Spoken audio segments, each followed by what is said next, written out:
Praise లేడండి. బాగున్నారా? ఇది నా దేవుని వాగ్దానం చూసుకుందామా? రండి చిన్న వచనం పాడుకుందామండి. నా ప్రియుడేసు నీ సన్నిధిలో వేదన రోదనలుండవు, హల్లెలూయా స్తుతి గీతాలతో నిత్యము ఆనందమానందమే. నేడో రేపో నా ప్రియుడేసు మేఘాల మీదకే చించును, మహిమానితుడై ప్రభు యేసు మహీతలమునకు ఏచించును.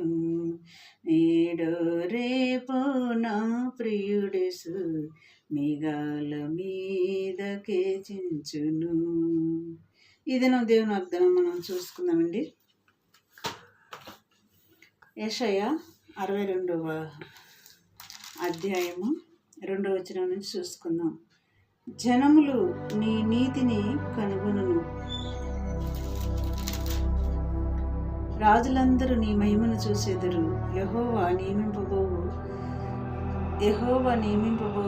క్రొత్త పేరు నీకు పెట్టబడును. నీవు యెహోవా చేతిలో భూషణ కిరీటముగాను నీ దేవుని చేతిలో రాజకీయ మకుటముగాను ఉందువు. ఇది నువ్వు అర్థమండి. యెహోవా చేతిలో భూషణ కిరీటముగాను నీ దేవుని చేతిలో రాజకీయ మకుటముగాను ఉందువు. ఇది నువ్వు వాగ్దానం. ఇటు వాగ్దానాన్ని బట్టి మనం ప్రార్థన చేసుకుందాం. కడుపుసుకోండి. స్తోత్రములు ప్రభువా యేసయ్యా. ఇటు వాగ్దానాలు వింటున్న బిడ్డల్ని, చూస్తున్న బిడ్డల్ని దర్శించి వాళ్ళని దీవించి ఆశీర్వదించమని నజరేయుడైన యేసుక్రీస్తు నామములో అడిగి వేడుకొంచున్నాము తండ్రి. ఆమేన్. God bless you.